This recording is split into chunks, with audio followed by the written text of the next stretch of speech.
오늘은 요한복음 4장 1절에서 26절 말씀을 가지고 사마리아 이 여자와 사마리아 여인과의 대화라는 제목으로 말씀을 나누려고 합니다. 자, 오늘 읽은 이 요한복음 4장에는 예수님께서 사마리아 땅 수가성의 한 우물가에 앉아서 한 여인과 대화하는 내용이 나옵니다. 제가 이 제목을 사마리아 여인과의 대화 이렇게 잡은 이유는 요한복음 3장에서 제목을 니고데모와의 대화 이렇게 잡았기 때문인데요. 그 이야기는 무슨 이야기냐? 이 3장과 4장의 내용이 서로 대조되고 있다는 거예요. 니고데모와의 대화, 또 사마리아 여인과의 대화.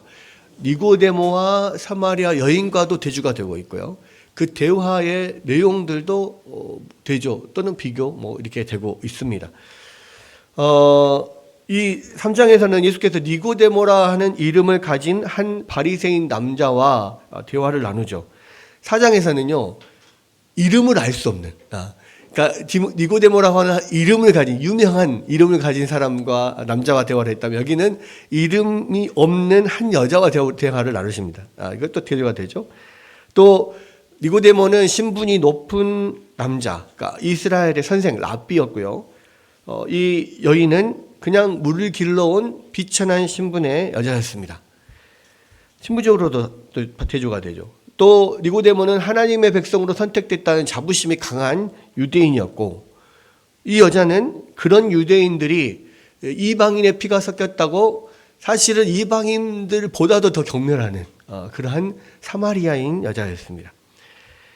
또 이 니고데모는 예수님을 찾아왔지만 이 여자는 예수님께서 그 여자를 직접 찾아가셨어요. 또 니고데모는 밤에 예수님께 나왔지만 예수님은 한낮에 이 여자를 찾아가셨습니다. 마지막으로 이 독선적인 바리새인에게는 예수님께서 거듭나야만 하나님 나라를 볼 수 있다, 이렇게 이야기를 했는 반면에 이 사마리아 여자에게는 네가 이 하나님의 선물을 알았더라면 나에게 그 선물을 달라 했을 것이다, 이렇게 이야기를 해요. 그러니까 이 두 가지가 이 3장과 4장의 내용이 굉장히 대조가 되고 있고, 또 이 3장과 4장 내용이 우리 구원에 관한 여러 가지 진리들을 담고 있습니다.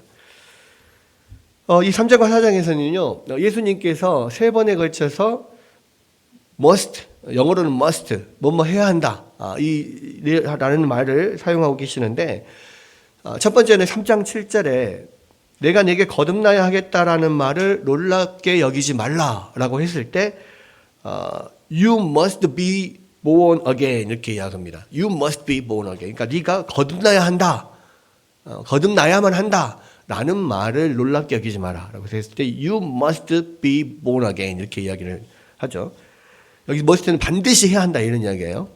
그 다음에 두 번째는요, 3장 14절 니고데모의 대화 중에 예수님이 하늘의 비밀을 이제 말씀하시면서 하나님의 구원 계획이 뭔가를 이야기하시면서 모세가 광야에서 뱀을 든 것 같이 인자도 들려야 하리니 라고 했을 때 그 인자도 들려야 한다, 이게 The Son of Man must be lifted up, 이렇게 되어 있습니다. 인자가 들려야만 한다, 들려야만 한다. 그리고 이제 세 번째는 오늘 읽은 본문 4장 24절에 하나님은 영이시니 예배하는 자가 영과 진리로 예배할지니라 에서 이 예배할지니라, 이게 must가 되어 있거든요. His worshippers must worship in spirit and in truth, 이렇게 되어 있어요. 그러니까 예배해야만 한다, must worship, 이렇게 되어 있습니다. 그러니까 이게 아까 이 3장 4장에는 구원에 관한 진리가, 아주 중요한 진리가 세 가지가 담겨 있다라고 이야기를 하고 있는데, 뭐냐면 우리의 구원을 위해서 우리는 먼저 첫 번째로는 거듭나야 해요. Must be born again. 거듭나야 합니다. 이 거듭남이라고 하는 것은 니고데모와의 대화를 통해서 알 수 있듯이 니고데모처럼 지식이 많다고 되는 것도 아니고, 또 니고데모처럼 예수님을 사람이 하나님을 찾아가서 되는 것도 아니라는 거예요. 사람이 노력해서 거듭날 수 있는 것이 아니라는 겁니다. 거듭남은 오직 그래서 성령의 역사로만 되고, 이 성령의 역사는 바람처럼 어디서 와서 어디로 부는지를 전혀 알 수 없지만, 그러나 우리가 바람을 느낄 수 있잖아요. 바람 이렇게 맞는 것처럼. 어디서 와서 어디로 가는지 몰라. 그러나 바람은 느낀 듯이 성령의 역사도 그러한다라는 거예요. 어떻게 일어나는지는 몰라요. 근데 분명히 성령의 역사함을 느끼게 되고 또 그 성령의 역사를 통해서 거듭난다라는 것을 이야기를 합니다. 그 다음에, 그리고 이제 딱 한 가지 우리가 그것을 통해, 니고데모를 통해서 우리가 알았던 것 중에 하나가 뭐냐면, 이 성령의 역사를 통해서 거듭남이 되는데, 그러나 한 가지 할 수 있는 거, 성령은 반드시 말씀을 통하여 역사한다 그랬잖아요. 말씀의 씨가 뿌려질 때에 그 말씀의 씨에 성령이 역사하면 사람이 거듭난다 그랬습니다. 그래서 성령의 역사를 우리 마음대로 할 수는 없지만 적어도 말씀의 씨를 뿌리는 거, 우리가 계속 말씀을 이렇게 받아들이고 또 말씀을 전하고 해서 말씀의 씨를 우리에게나 다른 사람들에게 뿌렸을 때 그 말씀의 씨 안에서 성령이 역사한다. 그 이야기를 했었죠. 그 다음에 이제 두 번째는 인자가 들려야 한다라고 했습니다. 그렇죠. 예수님이 십자가에 못 박히셔야 된다는 이야기인데, 그리고 예수님이 뭐라고 말씀하셨냐면, 인자가 모세가 큰 노뱀처럼 이렇게 들려야 하는데 그를 믿는 자는 멸망치 않고 영생을 얻는다. 예수님께서 말씀하셨죠. 그러니까 우리는 두 번째 구원의 진리가 뭡니까? 예수님을 믿어야 되는 거예요. 이 십자가에 못 박히신 예수님을 믿어야 되는데, 여러분 지난 시간에도 말씀드린 것처럼 그냥 이게 믿음이라고 하는 것이 그냥 한번 마음으로 믿고 입으로 시인했다고 해서 끝나는 문제가 아닙니다. 그죠? 계속해서 그 믿음의 상태를 계속해서 가지고 있어야 된다는 거예요. 그래서 불뱀에 물려서 죽어가는 사람들이 오직 유일한 희망이신, 오직 살 길은 하나님께서 약속하신 그 노뱀을 바라보는 길밖에 없다는 것을 알고, 불뱀에 물려가지고 막 중독이 돼서 마비되어서 움직이지도 않는 막 그런 몸을 억지로라도 막 비틀어서 살려고, 그것밖에 답이 없으니까 그 노뱀을 바라봤을 때, 간절한 마음으로 그 노뱀을 바라봤을 때 그래 구원을 얻잖아요. 마찬가지로 우리도 그렇게 간절한 마음으로 오직 나를 구원하실 분, 나를 살리실 분은, 내 죽어가는 이 영혼, 이 지옥불에 떨어지고 있는 이 영혼을 살리실 분은 오직 예수님밖에 없습니다. 애타는 마음으로 예수님을 바라보는 거, 붙드는 거, 계속해서 그 마음 상태에 있는 거, 이게 믿음이라고 그랬죠. 그래서 그런 비유를 들었습니다. 우리가 믿는다라고 하는 것이 한 번 믿고 끝나는 게 아니라 모든 믿음은 항상 현지형으로 그렇게 기록이 되어 있는데, 그거는 뭐냐면 우리가 불타는 빌딩 옥상에서 다가오는 구조 헬기를 막 애타게 기다리면서 막 살려달라고 막 이렇게 소리 지르면서 기다리면서 그 구조 헬기에서 구명줄이 내려오면 그것을 꼭 붙잡고 막 동여 매고 안전지대로 옮겨질 때까지 끝까지 놓지 않고 있는 것, 그것이 믿음의 상태라. 그런 이야기를 했었죠. 그것을 위하여, 나의 생명을 위하여서 그 생명줄, 구원줄을, 구명줄을 붙잡고 있는 동안에는 그게 얼마나 안전하다라고 할지라도 사실은 하나님이 주시는 구원의 줄은 안전하거든요. 그럼에도 불구하고 그것을 붙잡고 이 안전지대로 옮겨지기까지, 천국에 들어가기까지는 다른 거에 신경 쓰고 경치 좋네 이렇게 느낄 여유가 없다고요. 오직 지금 관심은 내가 죽느냐 사느냐 이거예요. 그걸 위하여 예수님을 붙드는 거, 구명줄을 붙드듯이 예수님을 붙들어야 우리가 천국에 들어갈 수 있다.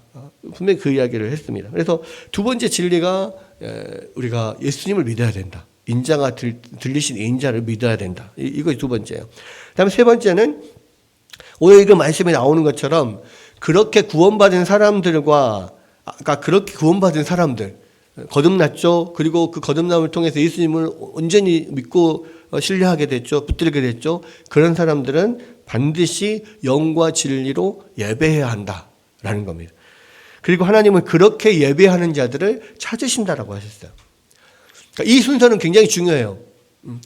거듭나지 않으면 예수님을 믿을 수 없어요. 거듭나야만 그 본인의 영적인 상태를 깨닫게 되고, 내가 살 길은 예수님밖에 없구나, 예수님을 붙들게 됩니다.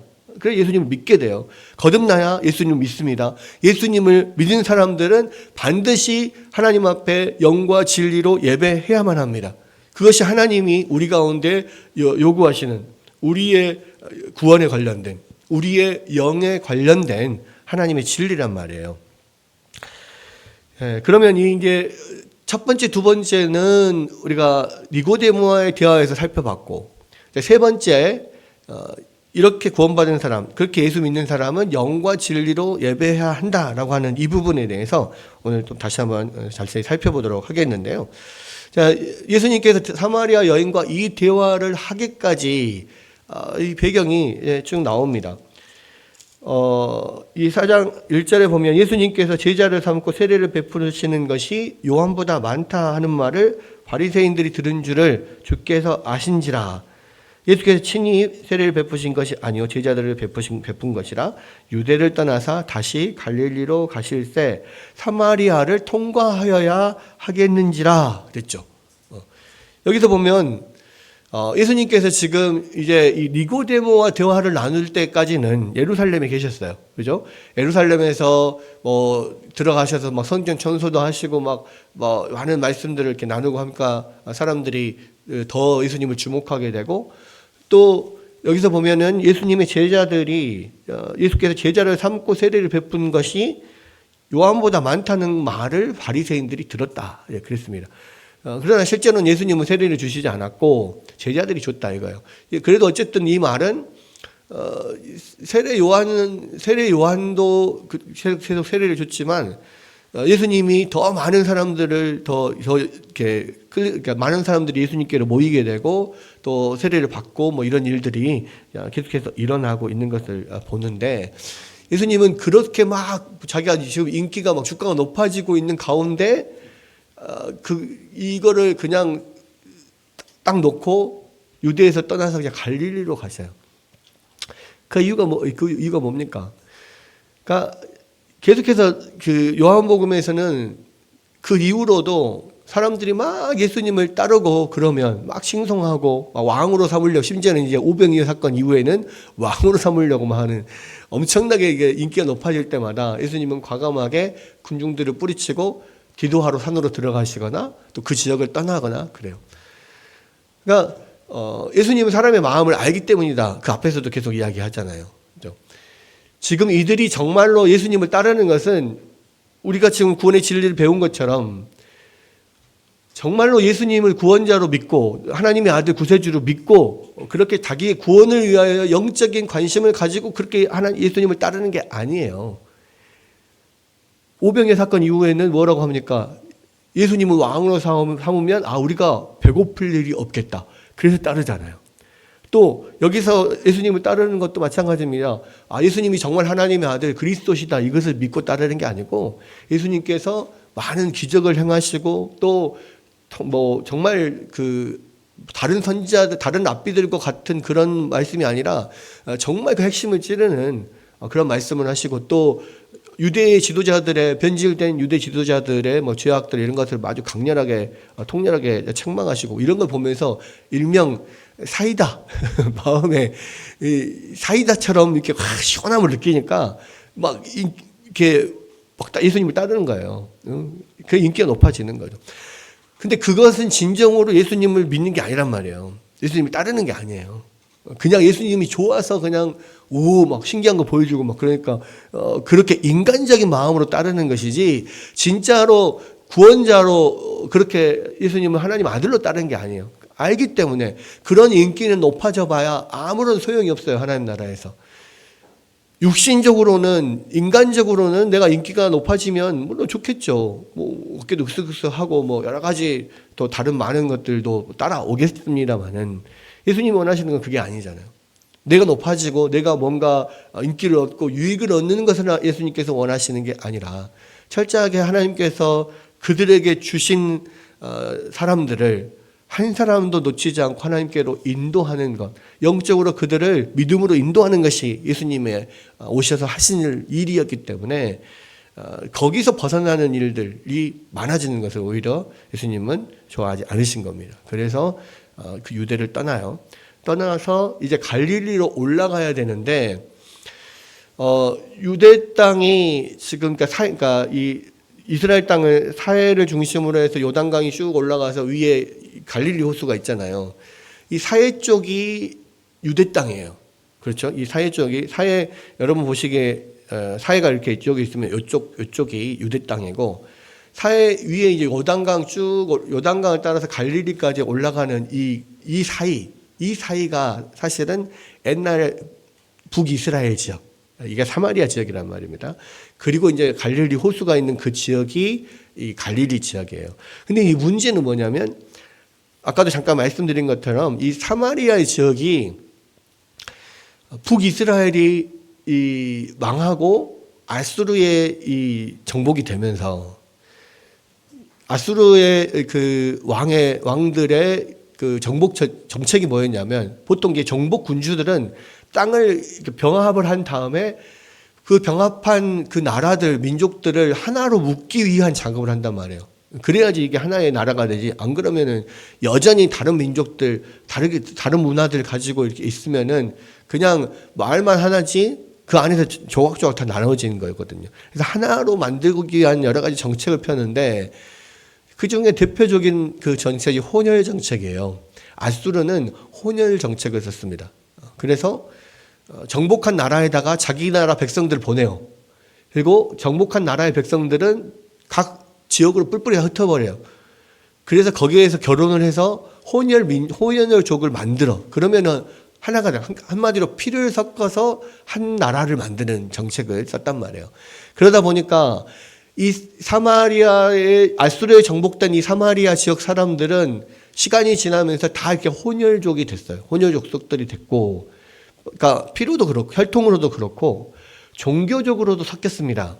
왜냐하면 그러니까 그건 북이스라엘 남유다가 나눠질 때부터 사실 있었던 건데 이 북이스라엘 남유다가 나눠졌지만 그래도 이스라엘 민족이라고 하는 또 여호와 하나님을 섬긴다라고 하는 종교적인 그 공동체 통일성을 가지고 있었거든요. 그런데 문제는 뭐냐면 이스라엘 백성들은 누구를 막론하고 어느 지역에 있든지 이 유대인의 3대 명절, 유월절 또 초실절, 유월절, 칠칠절, 초막절 이 세 명절에는 반드시 예루살렘에 있는 이 성전에 와서 이스라엘 모든 남자들은 제사를 드려야 돼요. 이게 이제 유대 율법 법으로 정해져 있지 않습니까? 그러니까 문제는 땅이 지금 북이스라엘과 남유다로 나눠져 있는데도 불구하고 명절 때가 되면은 북이스라엘에 있는 사람들도 남유다에 있는 예루살렘에 가서 제사를 지내야 되니까 여로보암 왕이 봤을 때 이거는 안 될 것 같은 거예요. 왜냐하면 그렇게 제사를 남유다 가서 자꾸 드리다 보면 마음이 뺏길까 봐. 그러니까 아예 딱 문을 닫아 걸고 더 이상 이 남유다의 예루살렘에 가서 제사를 안 지내도 된다. 사마리아 땅, 북이스라엘 땅에 있는 맨 끝에 있는 이 베델과 그다음에 이 북이스라엘 맨 꼭대기에 위쪽에 있는 단, 이 두 도시에다가 두 성읍에다가 제단을 만들어요. 그래서 거기다가 송아지상을 만들어 놓고 이분이 여호와 하나님이다라고 하면서 거기에서 제사를 진행합니다.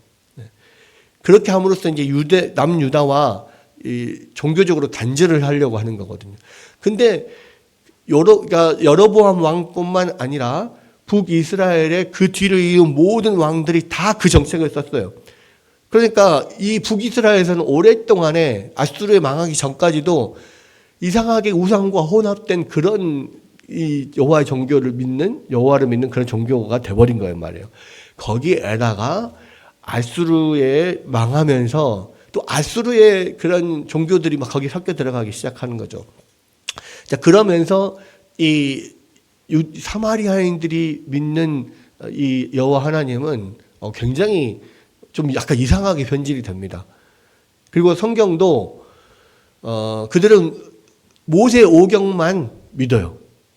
그 이후에 다른 구약 성경들은 전혀 그 하나의 말씀이라고 생각하지 않아요. 왜냐하면 역사서는 이것들이 유다의 입장에서 남유다 입장에서 쓴 역사서다 이렇게 생각을 하는 것이고 많은 선지자들의 그러한 이 예언서 같은 경우도 잘 안 믿죠. 그러니까 딱 모세오경만 그들이 갈라지기 전에 기록되어 있던 모세오경만 하나님의 말씀으로 믿었습니다. 그러니까 아무래도 이 성경은 계속해서 하나님의 계시가 시간이 지남에 따라 계속해서 점점 더 밝혀지는 면이 있는데 모세오경만 가지고는 하나님의 어떤 계시가 좀 밝혀지지 않아요. 특히 다윗의 자손으로서 오실 구원 메시아에 관한 이야기는 사마리아인들은 알지도 못하고 알아도 믿지 않아요. 왜? 다윗의 자손이면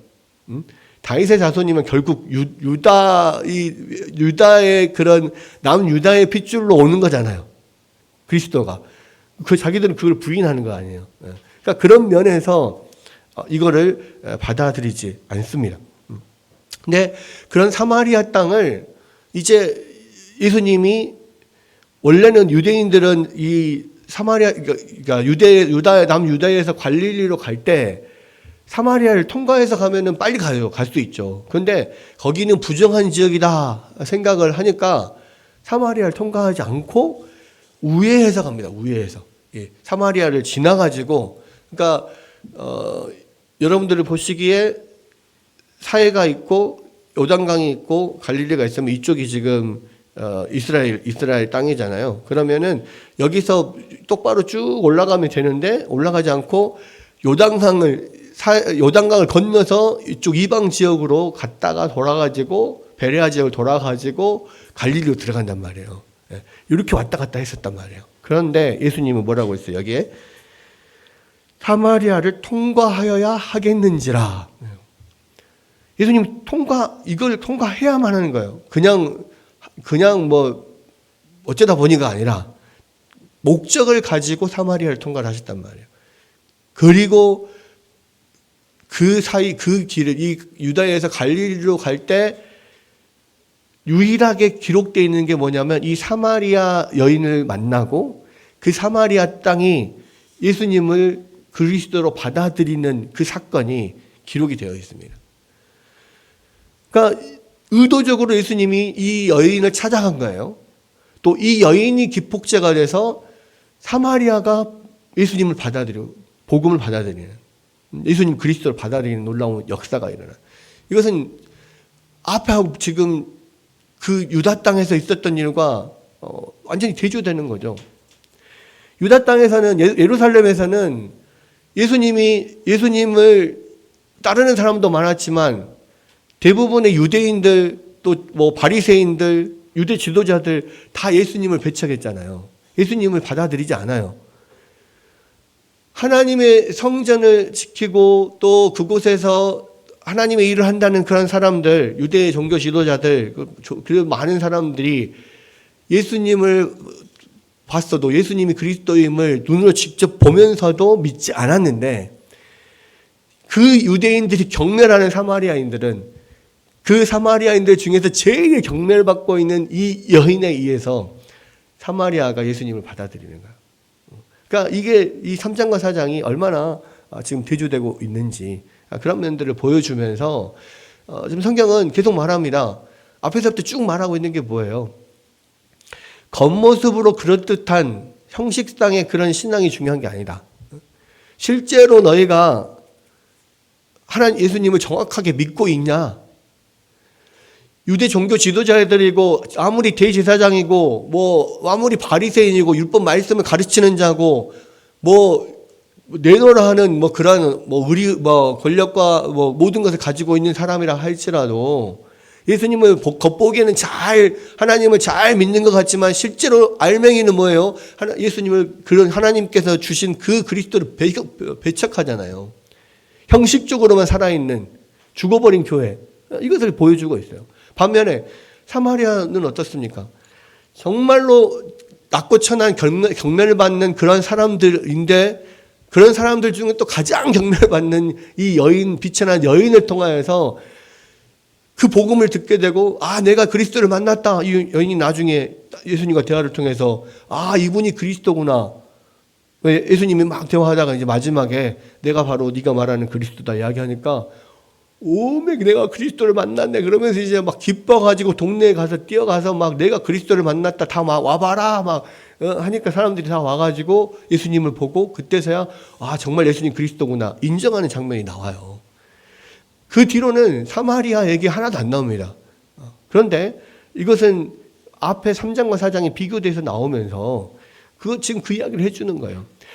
신앙이라고 하는 것이 어떤 겉보기의 형식만 있는 그러한 그냥 겉보기만 어벌쩍한 그런 모습, 그런 신앙도 있을 수 있다. 그러나 그건 참 신앙이 아니라는 거예요. 정말로 겉보기는 어떨지라도 예수님을 진짜 만나고 예수님을 만난 기쁨이 있고 정말 그 안에서 내적으로 변화된 그런 모습들을 보면서 아 이것이 바로 예수님 믿는 거다. 이걸 두 개를 지금 비교해 주는 거예요. 형식상의 종교냐, 알맹이가 있는 종교냐, 이 두 개를 보여주고 있는 겁니다. 자, 거기에 어떤 기폭제가 되는 사람이, 쓰임받은 사람이 바로 이 사마리아 여인이에요. 사마리아 수가성 우물가에서 만난 여인. 근데 이 여인은요, 굉장히 비참한 상황 가운데 있습니다. 한낮에, 지금 이게, 여기 보면 예수님께서 피곤하여서 우물 곁에 그대로 앉으셨으니 6시쯤 되었다라 그랬잖아요. 이 6시가 유대인의 시간은 해가 뜨면서부터 시간을 환산을 합니다. 그러니까 우리가 보통 새벽 아침 6시 정도에 해가 뜬다라고 생각을 했을 때 이 6시면은 6을 더하면 되죠. 난 12시인 거예요. 근데 날 12시는 이스라엘 같은 경우는요, 햇빛이 엄청 쨍쨍 내리쬐는 일조량이 굉장히 높은 곳이잖아요. 그러죠? 일조량이 많은 곳이어가지고, 한낮에는 너무 덥기 때문에 여행하는 사람들이 잘 안 움직입니다. 보통 밤에 이렇게 움직이거나 서늘할 때 움직인단 말이에요. 그런데 예수님은 한낮에 지금 급하게 이 사마리아 수가성까지 오셨어요. 그리고 얼마나 너무 그러니까 그게 힘들잖아요. 그러니까 지쳐서 우물가에 앉아 있고 옆에 제자들은 없었어요. 왜 없었을까요? 뒤에 보니까 뭐라고 되어 있냐면 제자들이 먹을 것을 사러 그 동네에 들어갔다. 예수님 지쳐가지고 일단 우물가에 앉아 있었고 제자들은 먹을 것을 사러 가서 혼자 있는 상태였단 말이에요. 그런데 이 예수님이 사실은 그냥 지쳐서 그냥 우연히 우물가에 앉아 있었던 게 아니에요. 이 여인을 만나려고 가신 거예요. 근데 이 여인이 대낮에 우물가에 물을 뜨러 왔습니다. 만약에 이것이 그냥 보통의 일이었다면 이 여인 말고도 다른 여인들이 많이 물을 기르러 왔겠죠. 근데 그 주위에는 아무도 물을 기르러 온 사람이 없었어요. 왜? 난 12시에는 물 기르러 오지 않아요. 왜냐면 날이 너무나 덥고 햇빛도 쨍쨍 내리쬐고 그러잖아요. 그러니까 사람들이 잘 안 움직여. 낮에는 주로. 그리고 보통 이게 물을 기르러 올 때는 저녁 되기 전에, 저녁밥 짓기 전에 보통 조금 선선해지며 그럴 때 물을 기르러 온단 말이에요. 근데 이 여인은 대낮에, 한낮에 12시에 물을 기르러 왔어요. 다른 여인들은 아무도 없는데 혼자 왔어요. 왜 그랬을까요? 왜 그랬을까요? 뭐라고 배웠어요? 기억이 안 나요. 할렐루야. 예. 기억이 안 나기 때문에 목사님이 계속 가르쳐 줄 수 있는 겁니다. 그런 분들이 목사를 먹여 살리는 거예요. 목사가 할 일이 있잖아요. 그렇습니다. 왜 그랬냐면, 다른 여인들하고 같이 섞이기가 싫으니까 그런 거죠. 왜냐면, 이 여인은, 뒤에 나중에 이야기를 하잖아요. 예수님이 막 이야기를 하다 보니까, 그러니까 이 여자가 딱 왔는데 예수님이 물을 달라 그래요. 근데 깜짝 놀라죠. 왜냐면 이 여인은, 지금 사마리아 여인이에요. 사마리아 여인. 그러니까 당신은 유대 남자로서 왜 나에게 물을 달라고 합니까? 이렇게 물어봐요. 왜 물어봅니까? 유대인들은 아까 말했듯이 사마리아인을 아주 경멸해요. 심지어는 그 땅조차도 불결하다고 안 밟으려고 돌아다니는 사람인데 거기에 땅을 밟고 거기까지 왔을 뿐만 아니라 유대 사마리아 여자한테 말을 걸어요. 그것도 물을 달라고 도움을 요청해. 이건 진짜 있을 수가 없는 일이거든요. 유대인은 사마리아인을 경멸해요. 그 사마리아인 중에서 그때 당시에 여자잖아요, 여자. 남자가 여자에게 부탁하는 것도 말이 안 돼. 왜냐하면 그때는 여자를 사람 취급 안 했던 때잖아요. 게다가 이 여자는 그냥 보통 여자가 아니고 왕따를 당하는 여자예요. 사마리아 그 성 안에서도. 왜 왕따를 당했냐? 나중에 이제 대화하다 보니까 나오는데 네 남편 데리고 와라 하니까 네 남편이 없습니다. 이렇게 이야기해요.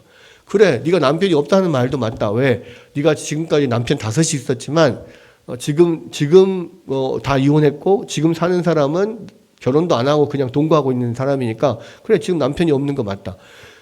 그 여자의 속사정을 너무 속속들이 잘 알고 있어요.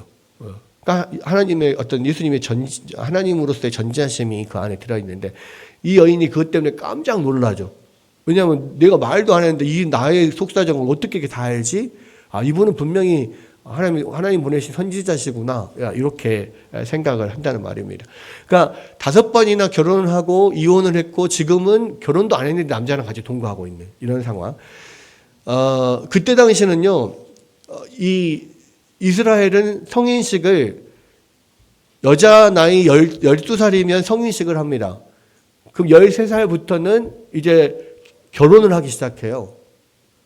그러니까 지금 우리 주위 같은 경우는 이미 아들, 딸만 셋은 낳았을 그런 나이인 거죠. 이스라엘 생각하면.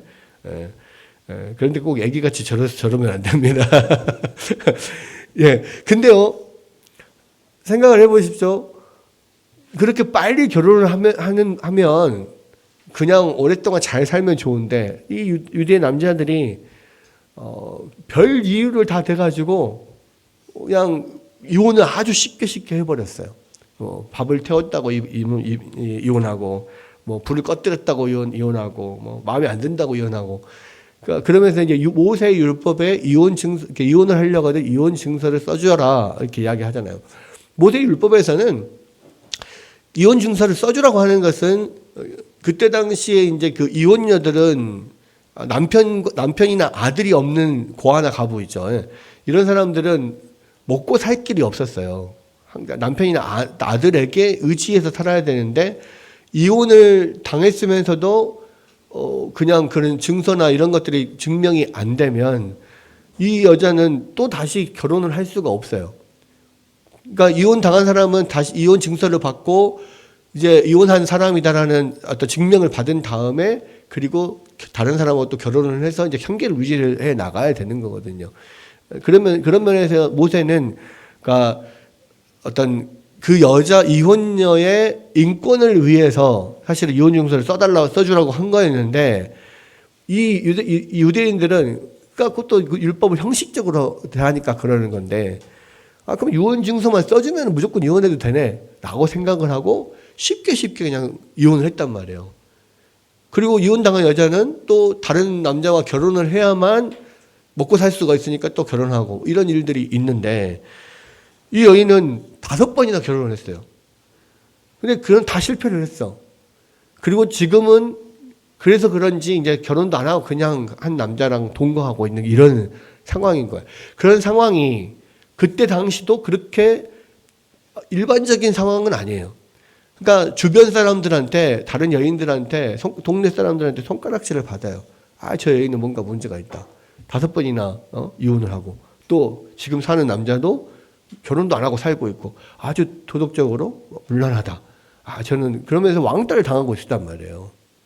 그러니까 그런 사람들 손가락질 받고 막 싫으니까 그냥 그 사람들 피해서 구설수에 오르기 싫으니까 한낮에 그냥 왔던 거예요. 근데 예수님은 그 여인을 만나려고 지금 그렇게 일반적으로는 다니지 않는 한낮에 막 길을 걸어가지고 수가성 우물가까지 가신 거죠. 그 여인을 만나려고. 그러니까 예수님이 참 얼마나 정말 우리를 불쌍히 여기시고 또 이 사마리아 여인을 불쌍히 여기시고 거기까지 찾아가셨는가 이런 것도 우리가 살펴볼 수가 있습니다. 그러면서 그런 영적 목마름을 계속해서 이 지금 여인은 사실 갖고 있었던 거죠. 뭔가 남편으로 뭐 채워보려고 했던 그런 마음의 어떤 갈증이 있는데 채워지지 않아요. 근데 결국 그걸로 안 되니까 이제는 남편 말고 그냥 결혼도 안 하고 남자하고는 살고 있는 이런 상황인 거죠. 예수님은 그것을 아십니다. 그러면서 뭐라고 이야기를 하십니까? 예수님이 네가 만일 하나님의 선물과 네가 물 좀 달라 하는 이가 누구인 줄 알았더라면 내가 그에게 구하였을 것이요 그가 네게 생수를 주었을 것이다. 예수님은 지금 이 여인에게요 이 생수를 주기 위해 가신 거예요. 이 생수는 무엇입니까? 영원토록 물 솟아나는 그런 생수로. 그게 뭡니까? 바로 예수님을 믿을 때 그 안에서 들어와서 역사하시는 성령님이죠. 뒤에 보면은 계속해서 생수의 강, 어떤 이 생수는 우리가 마시는 이런 물 이런 거 아니고요.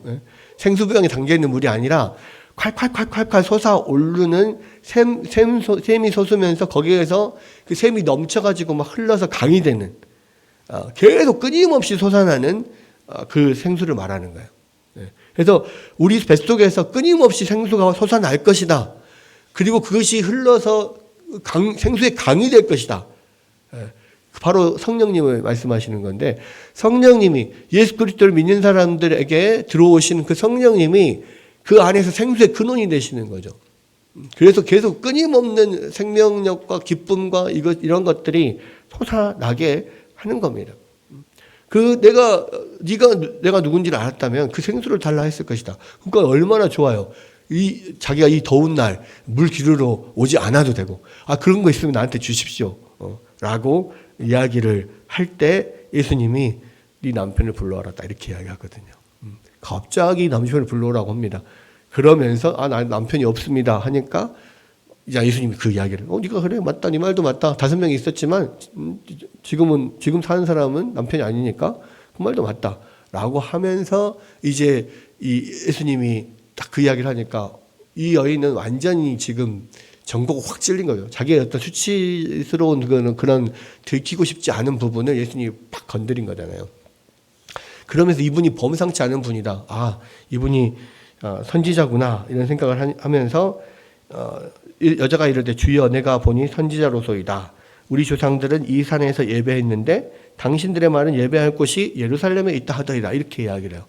두 가지가 있습니다. 하나는 갑자기 이제 자기의 어떤 치부를 팍 건드리니까 말을 돌리기 위해서 당신 보니까 선지자 나의 그런 사정을 다 아는 걸 보니까 선지자이신 게 맞는 것 같은데 그럼 하나 물어보겠습니다.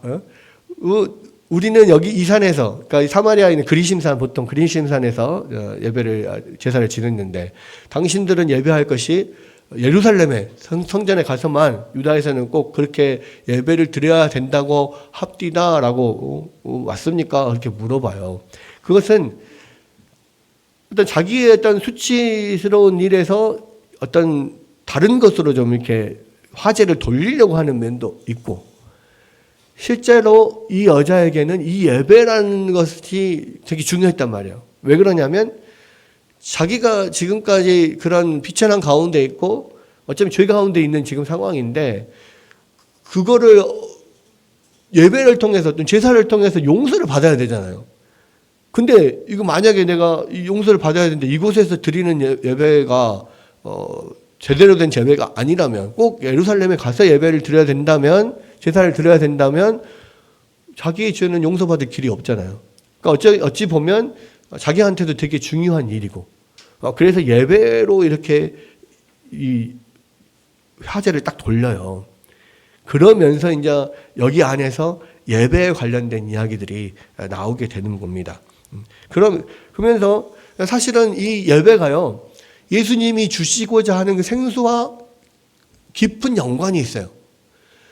우리 안에서 영원토록 솟아나는 그런 기쁨의 샘, 우리 안에서 끊임없이 공급되는 영적인 어떤 생명력, 이게 어디서부터 나오냐면 예배에서부터 나오는 거예요. 예배를 통해서만이 계속해서 우리 안에 성령이 그런 역사하신단 말이에요. 예배가 그래서 중요합니다. 예수님이 주신 생수와 관련이 있기 때문이죠. 그러면서 예수님은 두 가지를 이야기를 하십니다. 어떻게 드리는 예배가 참된 예배냐, 어떻게 드리는 예배가 바른 예배냐라고 했을 때 요한복음 4장 23절 한번 읽어봅시다. 우리 중요한 구절이니까 한번 읽어봅시다. 자, 23절 시작. 아버지께 참되게 예배하는 자들은 영과 진리로 예배할 때가 오나니 곧 이때라. 아버지께서는 자기에게 이렇게 예배하는 자들을 찾으시느니라. 자, 여기서 보면 영과 진리로 예배하는 자들이 아버지께 참되게 예배하는 자들이다, 이렇게 이야기를 하고 있어요. 영과 진리로 예배를 드린다. 여러분, 이 영과 진리로 예배를 드리는 게 뭐냐? 이 영으로 드리는 예배와 진리로 드리는 예배, 이 두 가지가 지금 이 사마리아인들의 예배에 관련돼서 이 여인이 물어본 그 질문과 연관이 있는 건데요. 그러니까 우리 조상들은 이 산에서 예배했는데 당신들의 말은 예배할 곳이 예루살렘에 있다 합디다 라고 했을 때, 이 산에서도 말고 예루살렘에서도 말고 너희가 아버지께 예배할 때가 이르리라 라고 이야기를 해요. 그러니까 장소에 구애받지 않고 예배를 드리는 거, 이게 뭐냐면 영으로 드리는 예배예요. 장소에 구애받지 않고. 그렇죠? 이 산도 아니고 이 산에서 드리는 게 맞다, 예루살렘에서 드리는 게 맞다, 아니다. 이제는 장소가 문제가 되지 않는다. 왜냐하면 예루살렘에 있는 성전은 그 모든 것들이, 성전이나 성전에서 드리는 제사나 그 모든 것들이 사실은 예수님을 상징하는 거였거든요. 거기에서 어린 양을 잡아서 예수님께, 하나님께 드리는 거, 완전하신 제물이신 예수님을 상징하는 거였고, 그러니까 이 모든 율법이나 또 제사 제도나 성전이나 이런 모든 것들이 예수 그리스도 안에서 이루어지는 그런 구속 사역을 상징하는 거였기 때문에, 이제는 예수 그리스도가 정말로 인자가 들리심을 받으면, 십자가를 지시고 들리심을 받으면 그 이후에는 어느 곳에서 드리는지 그 장소는 아무런 의미가 없는 거예요. 예루살렘 성전에서 예배를 드리는 것이 의미가 없어요. 왜? 이미 예루살렘 성전이 나타내고자 하는 모든 진짜가 왔잖아요. 진짜가 예수님이 오셨기 때문에 예수님을 믿고 예배를 드리면 사마리아에서 예배를 드리든 예루살렘에서 예배를 드리든 어디서 예배를 드리든 장소는 문제가 되지 않아요. 그것이 영적인 예배라는 거예요. 지금 사마리아에서 드렸던 또는 예루살렘에서 드리고 있는 형식적인 예배, 알맹이는 없는 그런 형식적인 예배는 아무런 의미가 없다 이거예요. 이제는 영적인 예배가 필요해요. 예수님 안에서 드리는. 그것이 이제 영적인 예배, 장소에 국한되지 않는 예배라 하는 것이고요. 두 번째는 22절에서 뭐라고 그랬었냐면, 너희는 알지 못하는 것을 예배하고 우리는 아는 것을 예배하노니 이는 구원이 유대인에게서 남이라. 예, 알고 드리는 예배, 이게 진리로 드리는 예배예요. 그러니까 하나님이 어떤 분인지, 하나님이 어떤 구원 계획을 갖고 계시는지, 어떻게 우리가 구원을 받는지, 하나님은 무엇을 원하시는지, 뭐 이런 모든 것들을 알고 드려야 된단 말이에요. 하나님이 어떤 분이신지, 하나님 무엇을 원하시는지, 우리가 어떻게 해야 되는지를 알려면 어떻게 해야 됩니까? 하나님의 말씀을 잘 알아야죠. 왜냐하면 성경 말씀이 바로 유일하게 하나님께서 우리 가운데 계시해 주시는 유일한 계시잖아요. 유일한 자기 계시. 그렇기 때문에 말씀을 통해서 하나님이 어떤 분인지 뭘 원하시는지를 알지 못하면 아무리 우리가 마음을 다하여서 막 여러 가지 힘을 써서 예배를 드린다고 할지라도 그거는 하나님께 받아들여지는 게 아니라는 말이에요. 그러니까 너희들은 모르는 것을 예배하고 우리는 아는 것을 예배한다. 사마리아 사람들은 성경 말씀을 제대로 알지 못해요. 왜? 모세오경만 갖고 있고 뒤에는 그 계속해서 점차적으로 확장되어서 보내주신 하나님의 계시를 모르기 때문에 아주 부분적인 것만 알고 예배를 드린단 말이에요. 그렇기 때문에 온전한 예배가 아닌 거예요. 여러분, 그래서 지금도 많은 이단에서도 예배를 드리고 다른 종교에서도 다 예배를 드립니다. 그런데 그런 예배들은 다 바른 예배가 아니에요. 왜 그렇습니까? 모르고 드리는 예배거든. 예배를 받으시는 하나님이 어떤 분이신지를 알지 못하고 또는 잘못 알고 드리는 예배예요. 자기 열심으로 드리는 예배고 자기 생각대로 드리는 예배예요. 그거는 바른 예배가 아니고 그거는 받지 않으신단 말이에요. 여러분, 두 가지입니다. 영과 진리로 드리는 예배. 이 영으로 드리는 예배를 조금 더 부연하자면 장소에 상관없이 형식적인 예배가 아니라 영적인 예배라고 했잖아요. 그 영적인 예배라고 하는 것은 달리 말하자면 우리의 온 마음을 다해서 예배를 드리는 거예요. 성경에 마가복음 12장 10절에 보면 예수님께서 계명 중에 가장 큰 계명이라고 말씀하셨던 네 마음을 다하고 목숨을 다하고 뜻을 다하고 힘을 다하여 주 너의 하나님을 사랑하라. 그리고 내 이웃을 내 몸과 같이 사랑하라. 이 두 가지가 가장 큰 계명이라고 그랬잖아요. 근데 그 중에서 앞에 있는 계명, 내 마음을 다하고 목숨을 다하고 뜻을 다하고 힘을 다하여 여호와를 사랑하는 것은 결국 뭘로 나타나냐면 예배로 나타나요. 그러니까 예배 가운데 마음을 다하여서 하나님을 사랑하며 예배하는 것, 그것이 영적인 예배, 영으로 드리는 예배예요. 나의 마음, 나의 본질을 다해서. 마치 지금 요즘 말하는 것하고 똑같아요. 뭔가 좀 건성건성하고 그러면 저 영혼 없다, 영혼 없이 일한다 그러잖아. 야, 영혼 없이 노래 부르네, 영혼 없이 일하네, 영혼 없이 기도하네. 똑같아요. 영혼 없이 예배하는 것을 영으로 드린 예배가 아니야. 나의 전심을 다해서 나의 마음을 다하여 완전히 쏟아가지고 정말 하나님을 사랑하는 마음으로 하나님 앞에 예배할 때 이것이 영으로 드리는 예배예요. 이 영으로 드리는 예배는 어떤 형식이나 장소에 상관이 없어요. 알맹이가 중요해. 그 알맹이가 뭡니까? 예배에 완전히 나를 하나님 앞에 쏟아 드리는 거예요. 예배라고 하는 것은 그겁니다. 나에 있는 모든 에너지를, 나의 모든 관심을, 나의 모든 마음과 사랑을 하나님께 쏟아 드리는 거예요. 그 외에 다른 것은 돌아보지 않는 거. 거기에만 집중하는 거. 그게 영혼 있는 예배예요. 근데 영혼 없는 예배는 어떻습니까? 입으로는 찬양을 하고 눈으로는 말씀을 보고 그냥 앉았다 일어났다 예배를 드리는데 영혼은 막 딴 데가 있어요. 딴 생각하고 딴 게 막 들어있어요. 어젯밤에 봤던 축구가 막 왔다 갔다 한다든지, 드라마가 왔다 갔다 한다든지, 웹툰이 막 왔다 갔다 한다든지, 그런 상태에서 그냥 몸만 와 있어요. 그렇게 드리는 예배는 영혼 없는 예배예요. 영적인 예배가 아니란 말이에요. 그런 예배는 예수님께서 들어가셔서 예루살렘에서 뒤 엎으면서 나의 집을 너 기도하는 집이라 거룩한 집이라 했거늘 너희가 강도의 소굴로 만드는구나 막 쫓아내셨단 말이에요. 그 알맹이가 없는 형식적인 예배, 영혼 없는 예배를 하나님 안 받으신단 말입니다. 하나님 앞에 드릴 때 그래서 영으로 나의 모든 마음을 다하여서 그렇게 예배를 드려야 돼요.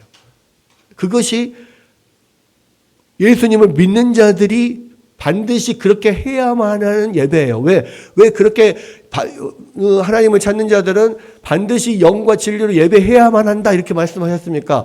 그렇게 해야만 그 안에서 그런 기쁨의 샘이 우리 안에서 넘쳐 흐르기 때문에 그래요. 성령께서 그 안에서 작용하기 때문에 그래요. 그렇게 예배를 안 드리기 때문에 우리 안에 성령께서 부어주시는 그런 생명의 영생의 샘수가 흘러 넘치지 않는 겁니다. 그냥 또 목사님 또 말씀 길어진다. 30분 안에 끝내야 되는데 막 이 생각하고 그런 생각을 하는 건 정말 집중하는 게 아니에요. 그러니까 정말로 집중할 때는요, 다른 게 보이지 않아요. 정말로 좋은 신발은요, 안 신은 것 같은 신발 자체가 느껴지지 않는 신발. 이게 아주 되게 좋은 신발이잖아요. 그죠? 마찬가지입니다. 뭔가를 집중할 때는요, 다른 건 아무것도 보이지 않아요. 형식, 바깥, 이런 거 아무것도 보이지 않아요. 그냥 예수님만 보이는 거야, 그 안에서. 앞에서 막 설교 막 불을 튀기면서 막 설교를 하고 있는데 침을 튀기며 설교하는, 그러니까 막 불을 튀기며 침을 튀기며 설교하고 있는데 그 불이 보이고 막 이렇게 예수님 그 설교를 통해서 막 예수님만 싹 보여야 되는데 튀기는 침만 보이고 막 불만 보여. 그럼 그건 아니에요. 영적으로 드리는 예배가 아니란 말이에요. 진리로 드리는 예배는요, 우리가 하나님 말씀을 잘 알아야만 우리 마음으로 더 드릴 수 있어요. 여러분, 아는 만큼 보인다 그러잖아요. 아는 만큼. 이 뭔가 그림을 봐도요, 아, 이게 무슨 그림이구나. 이게 뭐, 고우에 별이 빛나는 밤? 맞습니까? 뭐 그 그림이구나. 와, 고우는 뭐, 이런 식으로 필체를, 색감을 이렇게 했고, 이렇게 구도를 잡았고, 아, 이것은 이런 의미가 있고, 뭐, 이런 걸 다 알고 보면은 계속 들여다볼 수 있어요. 아는 만큼 보여요. 모르겠어요. 우리 아들이 레고를 되게 좋아하잖아요. 참 되게 신기한 거는 이상하게 맨날 그 레고를 보면서 하루 종일 들여다봐, 이렇게도 보고, 저렇게도 보고, 그러면서, 그거 보면서 너무 좋아하는 거예요. 저는 봐서 레고를 아무리 봐도 이게 감흥이 없거든요. 근데 레고 그렇게 좋은가? 맨날 이렇게 찾아봐요. 그리고 맨날 조사해봐. 인터넷에 막 뒤져가면서. 새로운 상품이 나왔는지, 뭐가 바뀌었는지, 막, 앞으로 뭐가 나올지 막 기대하고, 막 조사하고 봐요. 근데 가끔 그런 생각을 해요. 아니, 저게 뭔데 저렇게 오랜 시간 동안 그걸 들여다보면서 이렇게 좋아할까? 잘은 모르겠어요. 저한테 말은 왜 그런지 말을 안 하니까 모르겠지만, 한 가지 느끼는 거는 뭐냐면, 정말, 이 레고에 대해서 아는 것이 많기 때문에 뭔가 그것을 보고 즐기는 것도 많구나, 이렇게 생각을 한단 말이에요. 똑같습니다. 하나님에 대해서 정말 많은 것을 알아갈 때에, 우리가 찬양을 들어도 그 찬양이 그냥 노래가 아니게 되는 것이고요. 설교를 들어도 뭔가 교회 안에서 어떤 교제를 해도 신앙생활 하는 모든 것들이 계속 아는 만큼 달라져요. 아는 만큼. 여러분, 그래서 하나님의 말씀을 우리가 열심히 듣고 공부하고 해야 돼요. 알아야만 예배를 통하여서 정말로 그 예배 안에서의 깊은 맛을 느낄 수 있기 때문에 그래요. 예배를 통해서만이 성령께서 역사하시는 이 안에서 샘솟는 그런 생수의 강이 흐르는 것을 우리가 경험할 수 있어요. 그러나 알지 못하면 아무런 감명이 없는 거예요. 그러니까 새로운 사람들, 우리가 예수님을 믿은 지 얼마 안 되는 사람들은요, 설교 시간, 예배 시간이 그렇게 지겨울 수가 없어요. 잘 모르니까. 그죠? 근데 알면 알수록 너무 재밌어요. 알면 알수록 더 알고 싶고, 더 알게 되면 또 더 재밌고. 그게 이제 진리로 드리는 예배라는 겁니다. 그럼 근데 문제는 뭡니까? 이렇게 영과 진리로 드리는 예배자를 하나님이 찾으신다는 거예요. 그럼 다시 한번 읽어봅시다. 되게 중요한 말인데. 23절 다시 한번 읽어봅시다. 23절, 24절 다시 한번 읽어봅시다. 시작. 아버지께 참되게 예배하는 자들은 영과 진리로 예배할 때가 오나니 곧 이때라. 아버지께서는 자기에게 이렇게 예배하는 자들을 찾으시느니라. 하나님은 영이시니 예배하는 자가 영과 진리로 예배할지니라. 하나님이 그렇게 예배하는 자를 찾으신대요. 거기엔 두 가지가 있죠. 이렇게 예배하는 자가 많으면 찾을까요? 없으면 찾을까요? 없기 때문에 찾는 거 아닙니까? 하나님이 찾으실 정도로 그런 사람들이 많지 않다는 것을 다 뜻하는 거예요. 아마도 이 당시는 사실 그랬을 거예요. 왜냐하면 다 형식적인 예배를 드렸으니까. 그렇죠? 정말로 마음이 담긴 아는 바대로 하나님 말씀대로 드리는 예배가 아니었으니까 그런 자를 찾을 수밖에 없을 겁니다. 지금은 우리가 다 알고 그렇게 드리는데 그런데도 하나님 찾으셔요. 왜? 진짜로 더 깊이 하나님을 알아가면서 예배를 드리거나 더 마음을 들여서 예배를 드리는 사람들이 현저하게 떨어져 가고 있어요. 적어져 가고 있어요. 실제로 그래요. 그러니까 지금도 하나님은 더 찾으실 거예요. 두 번째, 하나님이 찾으신다는 건 뭡니까? 그렇게 예배하는 자들을 기뻐하신다는 거예요. 그렇게 예배하기를 바라신다는 거예요. 그런 하나님은 히브리에서 뭐라고 합니까? 하나님을 예배하는 자들은 하나님이 반드시 살아 계시다는 것과 하나님을 찾는 자들에게 반드시 상을 주시는 분이라는 것을 알고 예배해야 된다, 그렇게 이야기했죠. 하나님은요, 이렇게 영과 진리로 예배하는 자들을 찾으시는 거예요. 왜 찾으셔요? 상 주시려고.